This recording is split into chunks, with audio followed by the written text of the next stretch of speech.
படிப்போடு சேர்த்து ஏதாவது ஒரு 5 விஷயங்கள் நம்ம திறமையாக இருக்கணும் அப்படிங்கிற மாதிரி நான் ஒரு போஸ்ட்டு போட்டிருந்தேன். அதை ஒரு சின்ன ஒரு போஸ்ட்டாகவும் என் கிளினிக்கில் வெளியில் ஒட்டியிருக்கேன்.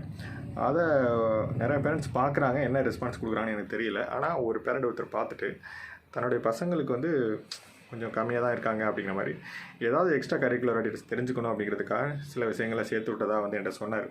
ஆனால் அதை விட அவர் சொன்ன ஒரு வார்த்தை எனக்கு ரொம்ப பிடிச்சிருந்தது. நான் என்ன தான் பணத்தை சேர்த்து வச்சு என் பசங்களுக்கு நான் கொடுத்தாலும் அதை பாதுகாக்கிற அளவுக்கு அவங்களுக்கு திறமை இருக்கணும். அதுக்கு அவங்க நிறையா விஷயங்களை கற்றுக்கணும், வெளி உலகம் தெரியணும். அதுக்கு நிறையா திறமையான விஷயங்களை கற்றுக்கிட்டாங்கன்னா அவங்க லைஃப் லாங் என்னுடைய பணத்தையும் காப்பாற்றிக்குவாங்க, ப்ளஸ் அவங்க வாழ்க்கையும் காப்பாற்றிக்குவாங்க. அவங்க வாழ்க்கையில் ஏதோ ஒரு விஷயத்தில் அவங்களுக்கு சப்போர்ட் பண்ணிக்கிட்டே இருக்கும். எனக்கு நீங்கள் போட்டு அந்த போஸ்ட் எனக்கு ரொம்ப பிடிச்சிருந்துச்சி அப்படிங்கிற மாதிரி சொன்னார். எனக்கு உண்மையிலே ரொம்ப சந்தோஷமாக இருந்தது. அதனால் தயவு செஞ்சு ஒரு சில விஷயங்களை குழந்தைங்களுக்கு கொடுக்க ட்ரை பண்ணுங்கள். நம்ம சிகரெட்டு, ட்ரிங்க்ஸு அதெல்லாம் வந்து இதில் வரவே வராது. அதெல்லாம் வாழ்க்கை கீழே தான் கொண்டு போகும். நம்ம வாழ்க்கையில் மேலே கொண்டு போகிறதுக்கு விவசாயத்துலேருந்து இன்னும் நிறையா இருக்குது. எதை வேணால் நம்ம கற்றுக்கலாம். ஏதாவது ஒரு திறமையான விஷயங்கள் ஏதாவது ஒரு 5க்கு மேலேயும் நம்ம கற்றுக்கிட்டாலும் தப்பு கிடையாது.